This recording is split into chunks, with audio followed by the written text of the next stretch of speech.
Anda bisa mendapatkan kebahagiaan dalam aktivitas apapun sekalipun sederhana. Tapi ketika kebahagiaan itu tidak diiringi dengan ridha Allah, rasanya itu akan selalu sementara. Kita butuh momen-momen baru untuk mendatangkan kebahagiaan itu. Tapi titik poin ketika Allah ridha dengan apa yang kita kerjakan, apa yang kita lakukan, maka Allah akan tanamkan satu cawan yang luas kandungannya, yang bisa menerima setiap keadaan dengan hal yang paling menyenangkan. Apapun yang kita lihat selalu nyaman. Yang kita dapati, kita ridha dengan apa yang Allah berikan. Keadaan itulah yang oleh Nabi itu diungkapkan dengan komen yang sangat simpel tapi dalam isinya. Kata Nabi, ajaban diambil mukmin. Orang beriman itu kalau benar imannya, maka kehidupan itu mengagumkan. Bila dia mendapatkan kesuksesan, dia iringi dengan kesyukuran. Sehingga sifatnya tetap proporsional. Dia sukses tapi ada keseimbangan dengan syukur. Sehingga tidak berlebihan menyalurkan kesuksesannya itu. Dan dengan sifat berlebihan itu hanya memberikan beban pada dirinya. Saya pernah sampaikan kan, di kesuksesan itu identik dengan gaya hidup. Rumus gaya di fisika itu kan selalu F1 banding lurus dengan F2. Apa yang didapat itu yang keluar. Tapi orang tidak boleh lupa bahwa F itu selalu berbanding lurus dengan P. Gaya berbanding lurus dengan tekanan, hukum Pascalnya. Semakin banyak gaya, semakin tertekan hidupnya. Itu bandingan nilai kehidupannya. Nah, jadi gaya itu diperkenankan. Karena itu bagian dari energi. W sama dengan F dikalikan S. Hukum energi kan begitu. Jadi hidup nggak mungkin kalau nggak ada energi. Tapi energi yang terbaik itu akan dihasilkan. Membawa kesuksesan kebahagiaan ketika ridha Allah tertanam. Saat dia sukses, dia bersyukur sehingga proporsional. Saat dia merasakan duka pun, dia nyaman karena punya sabar. Nah, sabar itu mahal. Di Jepang ada banjir, itu bisa minta maafnya luar biasa, tak tahan dia bunuh diri. Di kita banjir bisa berenang, itu gambaran. Cuma kalau nggak seimbang repot juga. Nah, membangun keseimbangan itu butuh konektivitas yang kuat dengan Allah. Konektivitas itulah yang dalam bahasa agama disebut dengan sholat namanya. Ya. Di pertemuan lalu kita sudah mencakup beberapa bagian dari sholat itu. Tapi saya ingin tekankan sedikit untuk menguatkan. Salat berasal dari kata wasala atau silatun. Dasarnya kata wasala yang berarti terkoneksi dengan kuat. Terhubung dengan erat. Kita pernah dengar istilah silaturahmi kan? Ya kan? Kalau kita kumpul, bahasa kerennya saya mau silaturahmi kan? Tapi goalnya tercapai nggak? Ya, silaturahmi itu kan dari kata silah, terhubung dengan erat, rasa sayang dan perhatian. Sehingga parameternya itu bukan saat datang. Kalau datang kita nyapa, wajar karena orangnya ada. Tapi kalau berpisah kita masih ingat, masih peduli, masih mendoakan, masih ngontak, itulah silah namanya. Di setiap keadaan kita masih terkoneksi. Keadaan kita yang terhubung dengan Allah. Sehingga di setiap tempat kita diperhatikan, di pekerjaan kita dibimbing, di rumah tangga kita diiringi. Sehingga semua berjalan mudah dan membahagiakan. Yang melatih kita untuk terkoneksi sehingga nggak putus dengan Allah, itulah yang disebut dengan sholat. Sehingga goal dari sholat itu adalah membangun konektivitas kita dengan Allah yang kuat. Itu yang dimaksud di Quran surah keempat An-Nisa di ayat 103. فَإِذَا قَضَيْتُمُ الصَّلَاةَ maka jika Anda telah tuntas mengerjakan sholat, فَاذْكُرُوا اللَّهَ. Ukuran keberhasilan sholat Anda itu ketika Anda merasakan konektivitas dengan Allah mulai nyambung. Qiyaman, jalannya ingat Allah. Sehingga kalau orang jalan, bekerja di apapun, saat dia ingat Allah, dia bisa memfungsikan tubuhnya sehingga tidak mengerjakan apa yang Allah tidak sukai. Gak akan mungkin Anda melihat sesuatu yang tidak Allah senangi. Dalam keadaan yang sama Anda ingat Allah. Gak akan mungkin melangkah pada tempat yang salah saat ingat Allah. Dan itu tidak mudah. Karena banyak orang keluar masjid pun setelah selesai sholat masih tertukar sendal. Padahal kalau dia ingat Allah gak mungkin itu terjadi. Itu pelajaran dasarnya. Wa qu'udan wa ala junubikum. Baik itu duduk bahkan sampai berbaring. Ada koneksi.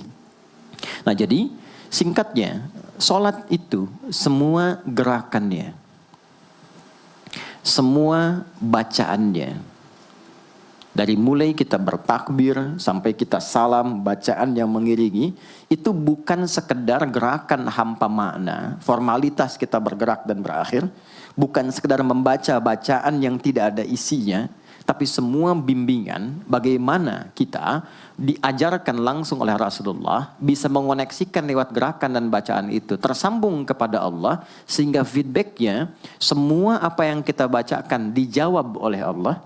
Semua gerakan yang kita lakukan ini hakikatnya bimbingan tentang inti kehidupan kita. Jadi di sholat itu ada bacaan, ada gerakan, ada hikmah, ada maknanya semua. Jadi bukan kita takbir begini hampa saja. Tidak. Kenapa mesti begini? Kenapa tangan yang kanan menutup yang kiri? Kenapa bacaannya setelah itu ada iftitah, ada al-fatihah? Itu ada maknanya. Dan dahsyatnya semua profesi-profesi sahabat dan generasi setelahnya yang belajar dengan benar tentang sholat ini, itu semua merubah hidupnya jadi lebih sukses dari apapun yang mereka pilih dalam menjalani hidup. Dan yang paling hebat, itu yang menjadikan Nabi mendapat perintah pertama bukan zakat, bukan haji, bukan umrah, bukan puasa, tapi sholat. Dan perintahnya khusus, spesial, disampaikan dalam peristiwa Isra Mi'raj untuk memberikan pesan begitu tingginya nilai sholat ini untuk kehidupan manusia. Mohon izin maaf bagi teman-teman yang baru bergabung, supaya tidak banyak mengulang, teman-teman bisa cek kembali di pelajaran sebelumnya. Kita kemarin telah selesai di pembahasan iftitah dengan tangan kanan meletakkan di punggung yang kiri, lalu kemudian diletakkan di atas dada seperti ini. Kesimpulannya adalah, saya cepat saja, dari mulai kita bertakbir, kalau ingin terkoneksi dengan Allah, maka fokuskan diri kita untuk tersambung. Buang urusan dunia semua ke belakang. Jangan bawa dalam sholat. Kalau ingin kita tersambung dengan Allah, tepikan yang lain, hadapkan diri kita, pasrahkan. Hanya Allah yang tinggi, yang agung, yang istimewa. Kalimat agung, tinggi, istimewa, itu disebut dengan akbar. Maka kita ucapkan Allahu Akbar. Kita buang semua urusan dunia ke belakang, pasrahkan diri kita, hadirkan sekarang hanya Allah yang agung saja. Itu poinnya. Kenapa problemnya? Tidak sedikit orang sholat itu sulit menemukan kekhusyuan. Karena dia bertakbir masih membawa dunia. Dia tidak sholat dengan memahami gerakan takbirnya. Dia jadikan sebagai formalitas. Apakah benar? Secara fikih benar. Gugur kewajiban, dapat pahala sesuai keikhlasan, tapi value dari sholat yang mahal itu nggak dapat. Itu poinnya. Buang semua urusan dunia, kemudian tambatkan diri kita hanya kepada Allah. Dan uniknya kata Nabi, di fase itulah setan mulai bertugas yang mengganggu kita, supaya kita tidak fokus untuk memahami dan melakukan apa yang kita baca dan kita gerakan. Ada setan khusus menggoda orang sholat, namanya khanzab. Nanti ada 9 jenis setan yang detil tugasnya itu berada di sekitaran kita. Mungkin satu kali Mas Baim kita belajar tentang fikih setan. Belum pernah ada kan ya? Anda kalau kesini cuma tahu jalan yang lurus, nggak tahu macetnya, nggak tahu lubangnya, sulit menghindarinya. Kebanyakan orang belajar tentang malaikat tapi nggak belajar setannya. Sehingga nggak tahu setan apa yang sedang memprovokasi dirinya. Di Quran, malaikat disebutkan 88 kali, setan disebutkan 88 kali. Kalau kita cuma dengar motivasinya, nggak tahu provokasinya, kita nggak tahu bagaimana cara menghindari yang ini. Itu poinnya. Khanzab itu, dia menggoda orang sholat, dimulai dari takbir. Jadi kalau belum takbir, Anda bisa merasa fokus apa saja. Nggak percaya silakan. Sebelum takbir tuh bisa siap fokus. Tapi begitu Anda mulai bertakbir, di hadis riwayat Abu Daud, Allahu Akbar, fayaqulu syaitanu. Maka di sini setan mulai tugasnya untuk mengganggu orang supaya nggak dapat nilai-nilai tadi. Maka dia berkata, udhkur kadza. Kamu ingat ini ya, kamu ingat itu ya. Betapa Anda memulai dengan membuang semua urusan dunia. Tapi kalau sudah takbir, itu setan yang install. Masuk sendiri dia. Makanya kalau nggak percaya silakan nanti zuhur tuh ya. Begitu Anda takbir, itu masuk semua.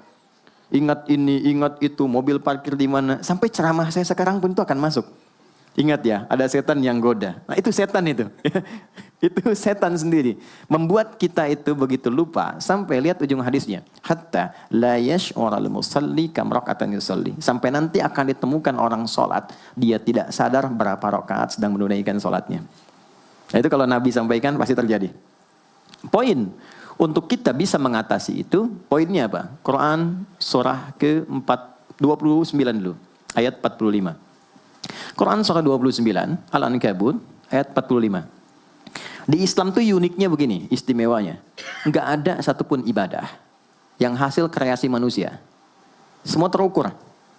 Ini dalilnya, alasannya, landasan kita ibadah itu dari Tuhannya ini. Penjelasan contohnya ini dari Nabi.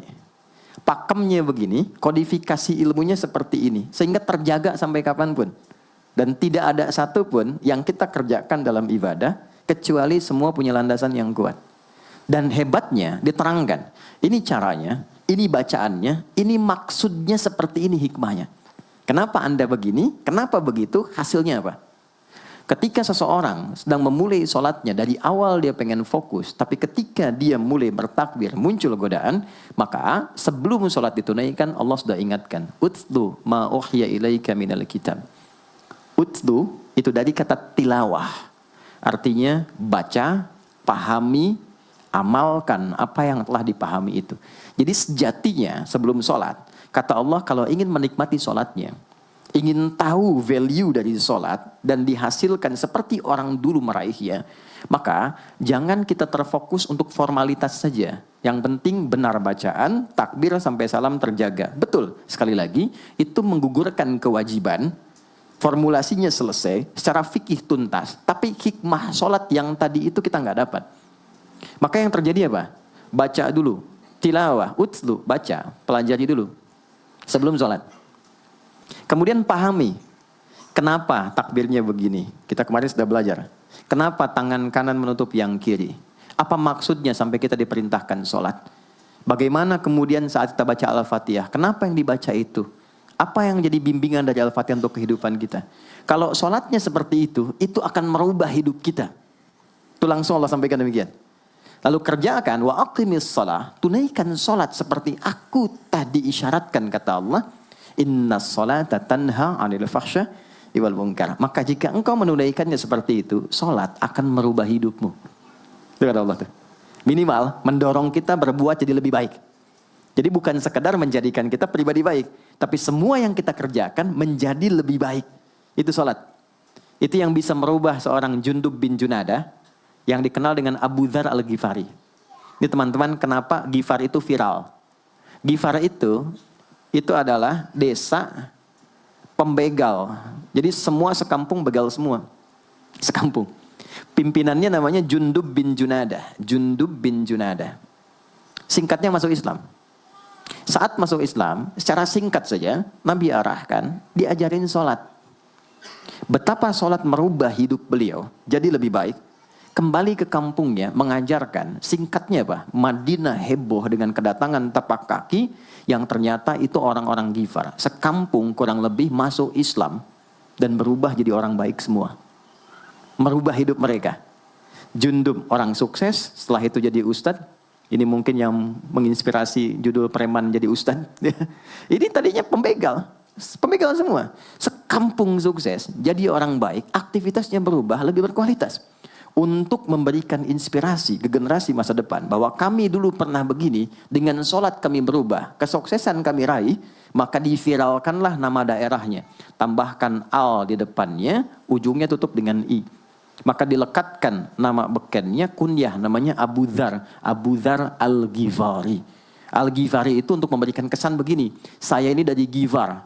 Itu kampung jelek, desa tempat pembegal, tapi Islam merubah. Saya menjadi lebih baik. Sholat mengarahkan saya punya kualitas hidup yang lebih baik. Itu poinnya. Sejak peristiwa itu, orang-orang Islam dari manapun yang bukan Arab, itu selalu melekatkan nama daerahnya untuk mengenalkan. Islam pun sudah sampai ke tempat saya. Buktinya saya menjadi baik. Ada namanya Muhammad, punya bapak namanya Ismail, punya kakek namanya Ibrahim, kakek buyutnya Al-Mughirah, eyang buyutnya Al-Bardizbah, tinggal di kecamatan Ju'fah, kabupatennya Bukhara, provinsinya Khorasan, negaranya Uzbekistan sekarang. Maka karena dari Bukhara, dia kenalkan diri, datang ke daerah Arab, saya dari Bukhara. Rumus yang sama, tambahkan al di depannya, ujungnya i.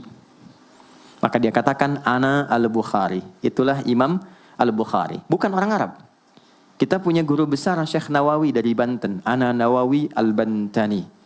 Ana Ahmad Yasin Al-Padangi. Tapi kesan kota itu untuk menunjukkan Islam telah sampai ke tempat saya dan merubah saya menjadi lebih baik. Kang Baim datang ke Mekah umrah, katakan saya Baim Bong al tanah kusiri. Maka kesan yang dibangun itu telah sampai ke tempat saya, merubah saya lebih baik. Saya Arman al Pondok Indahi misalnya kan, tidak masalah. Itu sah. Dan orang mengenal, oh rupanya Islam telah ke setiap wilayah. Tapi value-nya sampai enggak. Jangan cuma kita katakan saya dari fulan, saya dari tempat A. Poinnya adalah apa yang merubah engkau dari Islam menjadikan engkau lebih baik. Jadi kalau ada orang Islam mengaku Muslim, lisannya tidak lebih baik. Maaf sekali, telinganya mendengar tidak yang baik, perilakunya kurang baik, maka dipertanyakan klaim keislamannya. Sudah sejauh mana saya mendapatkan keberkahan dari Islam itu? Itu yang menjadikan kenapa sholat paling pokok dipaksa kita wajib, bukan karena sujud rukuknya. Anda tidak sujud pun tidak akan menurunkan status Allah sebagai Tuhan, tetap Tuhan. Tapi ternyata ada value besar yang dengan kasih Allah diminta kita sholat supaya kita minimal jadi orang baik dan sukses dalam hidup.